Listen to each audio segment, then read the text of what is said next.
चिड़िया अपने घर में अपनी बेटी के साथ बैठी हुई थी कि गुड़िया की नानों का फोन आ जाता है। रानो बेटी, इस रविवार को तुम्हारी बहन की शादी है। माँ, इतनी अचानक सब हुआ और आपने मुझे बताया ही नहीं। वही तो बता रही हूँ, तुम गुड़िया को साथ जरूर लेकर आना और अपने दोस्तों को भी ले आना। सब मिलकर खूब मस्ती करेंगे। माँ ठीक है, मैं जरूर आऊंगी और मेरे दोस्त भी शायद मेरे साथ आए। रानो चिड़िया फोन रखती है तो गुड़िया उछलने लगती है। मौसी की शादी है, मैंने सुन लिया है। मम्मा मम्मा बहुत मजा आएगा, हम सब जाएंगे। गुड़िया बेटी, कल ही जाना है। मैं अभी जाकर तोते और कबूतर को भी बता आती हूँ। सबने तैयारी करनी होगी। मम्मा चिड़िया घर से निकलती है। रानो, मैं अपने सोने के झुमके साथ लेकर जाऊंगी। सोने के झुमके पहनकर जब मैं तुम्हारी बहन की शादी में नाचूंगी तो सब देखकर हैरान हो जाएंगे। रानो बहन, मेरी मानो तो गोरी कौवी को ना लेकर जाना। तुम्हें तो पता है वो हर बार कोई ना कोई उल्टा काम करती है जिससे सबको शर्मिंदा होना पड़ता है। मैंने उसे नहीं बताया, आप भी उससे बात ना करना। फिर रानो चिड़िया तोते की तरफ जाती है। तोता और उसकी पत्नी हरियाली तोती नदी किनारे बैठे हुए थे। तोते और हरियाली, कल तैयारी कर लेना, हम सब कल मेरी माँ वाले जंगल जा रहे हैं। वहाँ क्या है, कोई फंक्शन है क्या? हाँ, मेरी छोटी बहन की शादी है। माँ ने सबको बुलाया है, आपको भी। पेड़ के ऊपर बैठी हुई गोरी कौवी सब सुन रही थी। सबको बुलाया है, लेकिन मुझे नहीं बुलाया। तोते और तोती, याद रखना, गोरी कौवी मिले तो उससे कोई बात ना करना। मुझे कबूतर ने भी उसे साथ लेकर जाने से मना किया है। हाँ चिड़िया, वो गोरी की बच्ची तो हर खुशी गम में बदल देती है। देखती हूँ मैं भी तुम सब गोरी को छोड़कर कैसे जाते हो। चिड़िया रात को अपने घर में अपनी बेटी के साथ लेटी हुई थी। मम्मा, आपने सबको बता दिया क्या? गोरी आंटी को भी बता दिया? सबको बता दिया बेटी, लेकिन गोरी आंटी को नहीं लेकर जाना। गुड़िया बेटी, वो बहुत बुरी है। हर समय वो किसी न किसी से लड़ाई करती रहती है या फिर कोई ना कोई चोरी करती रहती है। लेकिन मम्मा, गोरी आंटी के बिना मजा भी तो नहीं आता, वो तो मेरी फेवरेट है। चुप कर जा, आई बड़ी गोरी की फैन। दूसरे दिन सुबह सवेरे ही सब बड़े पेड़ पर इकट्ठे होने लगते हैं। मामा चिड़िया अपनी बेटी के साथ अपना सामान लेकर पहुंच जाती है। थोड़ी देर बाद कबूतर और कबूतरी भी पहुंच जाते हैं। तोता और तोती भी आगे थे। सब आगे, अब चलें, सफर शुरू करें। तभी तोते की नजर दूर जाती है। वो कौन अपना बैग उठाए आ रहा है? वो तो गोरी कौवी है। उसे किसने बता दिया? गौरी भी वहाँ पहुँच जाती है। कोई मुझे बताए या ना बताए, गोरी को सब पता होता है। मैं तो जाऊंगी। चिड़िया, तुम्हारी बहन मेरी भी तो बहन है और तुम्हारी माँ तो मेरी सहेली बनी हुई है। अब मजा आएगा सफर का। गोरी आंटी आ गई, गोरी आंटी आ गई, हुर्रे! मुझे देखकर तो सबको जैसे सांप सूंघ गया हो। एक छोटी गुड़िया को ही मेरे आने की खुशी हुई है और इस मोटी चोंच वाले की तो आंखें ऐसे बदल गई हैं जैसे इसने मुझे उठा कर ले जाना है। चल गुड़िया, चलें हम। दोस्तों, अब तो गोरी साथ ही जाएगी। जरा ध्यान से अपनी अपनी चीजों की रक्षा करना। फिर वो सब वहाँ से उड़ते हैं। सारे पक्षी आगे पीछे उड़ते हैं। सारे जंगल के पक्षी एक साथ उड़ते हुए गुड़िया की नानों के घर जा रहे थे। आधे रास्ते में जाकर वो सब एक नदी किनारे रुकते हैं। मैं तो थक गई हूँ। मैं भी थक गई हूँ। आप सब यहाँ बैठे, मैं नदी से पानी पी लूं। गौरी थोड़ा दूर जाती है तो वहाँ एक पक्षी पानी पूरी बेच रहा था। गोरी कौवी आहिस्ता आहिस्ता पीछे से जाती है और पानी पूरी चोरी करके खाने लगती है। वो पक्षी गोरी को देख लेता है। चोर चोर, मैंने चोर पकड़ लिया। नाना पक्षी, मैं तो देख रही थी कि पानी पूरी का पानी तीखा है या फीका। ऐसा कहते हुए गोरी वहाँ से भाग जाती है। पुलिस पुलिस, जल्दी आओ, मैंने देखा जंगल में एक चोरों का टोला फिर रहा है, उनको आकर पकड़। थोड़ी ही देर बाद पुलिस वहाँ आ जाती है। पक्षी, कहाँ है वो चोर? मेरे साथ आओ। वो पक्षी पुलिस को चिड़िया, कबूतर, तोता और गोरी कौवी के पास ले जाता है। ये कौवी खाने की चीजें चोरी करती है और ये सब भी इसके साथ ही हैं। ना ना, हमने तो कुछ चोरी नहीं किया। गौरी, क्या तुमने कोई शरारत की है? नहीं नहीं, मैं तो ऐसे ही वहाँ घूमने गई थी। सब चलो, जेल जाकर सबको पता चलेगा। पुलिस पुलिस, प्लीज हमें जाने दो, हम सब तो मेरी बहन की शादी पर जा रहे हैं। बहुत मुश्किल से चिड़िया पुलिस से जान बचाती है। पुलिस चली जाती है। गौरी, तुम्हारी वजह से हम सबको पुलिस पकड़ कर ले जाने वाली थी। क्या हुआ, एक दो पानी पूरी ही तो खाई थी, वो पक्षी तो मेरे पीछे ही पड़ गया। गुड़िया हंसने लग जाती है। इसका मतलब गौरी आंटी ने अपना काम शुरू कर दिया। वो सब फिर से उड़ते हैं और शाम से पहले पहले चिड़िया की माँ के घर में पहुँच जाते हैं। बाहर से घर सजा हुआ था, लाइट्स जल रही थीं। दूर से ही घर शादी वाला घर दिख रहा था। घर के बाहर बड़े से खेमे में मेहमानों के बैठने का इंतजाम था। गुड़िया की नानो सब आने वाले पक्षियों को अनार का जूस देती है। माँ जी, अनार का जूस पीने का तो मजा ही आ गया, क्या एक गिलास और मिलेगा? लूसी अपने झुमके निकाल कर पहनती है और सबसे कहती है, मेरे झुमके कैसे लग रहे हैं? मैं ये झुमके पहनकर मेहंदी में डांस करूंगी। लूसी के झुमके देखकर गोरी कव्वी की आंखें तो खुली की खुली रह जाती हैं। मोटी कबूतरी, तेरी शक्ल है ये झुमके पहनने वाली, ये झुमके तो मेरे पास होने चाहिए। गोरी मन ही मन में ऐसा सोचती है। लूसी अपने झुमके उतार कर बैग में रखती है और सब गप्पों में लग जाते हैं। शोर ही शोर था, बाहर पटाखा जलता है। सब बाहर चले जाते हैं और गोरी कव्वी धीरे से लूसी के बैग से झुमके निकाल लेती है। अब छुपाऊं कहाँ? गोरी कव्वी को जल्दी जल्दी झुमके छुपाने के लिए कोई जगह नहीं मिलती, तो वो झुमके लेकर वहाँ से भाग जाती है। मेरे झुमके, पति जी, मेरे झुमके मेरे बैग में नहीं है, मैं लुट गई। जल्दी से सब देखो कि गौरी कव्वी है या भाग गई। भाग गई, उसे मैंने अभी अभी जाते हुए देखा है। तो फिर वही ले गई है। लूसी और कबूतर बेचारे शादी छोड़कर गौरी के पीछे भागते हैं, एक आगे से और दूसरा पीछे से। एक तरफ से तोता तो दूसरी तरफ से रानो चिड़िया, सब मिलकर गौरी को घेर लेते हैं। गौरी रुक जाओ, लूसी के झुमके सीधे से दो, वरना सब मिलकर मारेंगे तुझे। चिड़िया, कबूतर और तोते, मैं कौन सा भाग रही हूँ, मैं तो मजाक कर रही थी। लो लो लूसी, अपने झुमके ले लो, मुझे तो कोई मजाक भी नहीं करने देता। ऐसा मजाक दोबारा ना करना, ऐसा ना हो कि तुम्हारी वजह से मेरी बहन की शादी खराब हो जाए। बेशरम कव्वी, चोरनी कव्वी। लूसी, जो भी कह लो, मैं जाऊंगी तो शादी देखकर ही।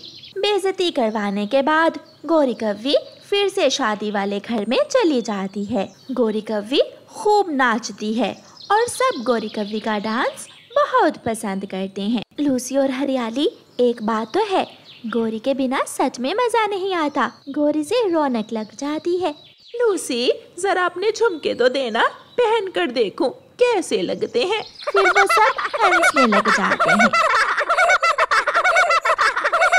किसी जंगल में सभी पक्षी बहुत प्यार से रहते थे। वो जंगल बहुत सुंदर जंगल था। वहाँ तरह तरह के फलदार पेड़ थे और पीने को नदी का ठंडा ठंडा पानी भी था। लाल तोता उस जंगल में सबसे बड़ा था, इसलिए दूसरे पक्षी लाल तोते से बहुत प्यार करते थे और उसे बहुत इज्जत देते थे। लाल तोते, मैं आपके लिए फलों का दलिया बना कर लाई हूँ। आप सब मुझसे कितना प्यार करते हैं। मैं बहुत भाग्यशाली हूँ जो मुझे आप जैसे दोस्त मिले। आप बड़े हैं और हमारे सबसे अच्छे दोस्त भी आप ही हैं। ऐसे मिट्ठू तोता, कबूतर या फिर बुलबुल सब लाल तोते को अपना अच्छा दोस्त समझते थे। काला कौवा एक दिन उड़ता हुआ उस जंगल में आ जाता है। तरह तरह के फल और फूल देखकर कालू कौवा बहुत खुश था, मगर ये जंगल उसके लिए नया था। वो किसी ऐसे पक्षी की खोज में था जिससे वो दोस्ती कर सके और उसके पास कुछ दिन गुजार सके। कालू कौवा मिट्ठू तोते को एक अमरूद के पेड़ पर बैठा हुआ देखकर उसके पास जाता है।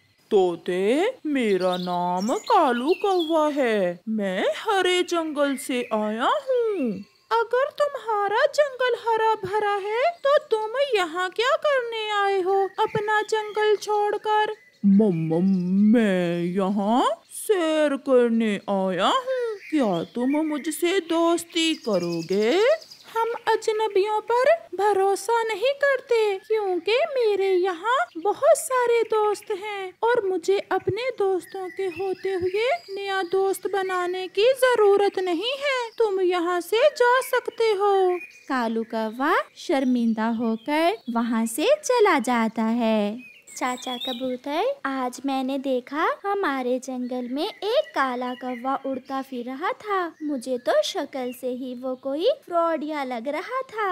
हाँ, मुझे मिट्ठू ने बताया है कि वो मिट्ठू से दोस्ती करने उसके पास गया था। तो मिट्ठू ने दोस्ती कर ली उस काले कौवे से?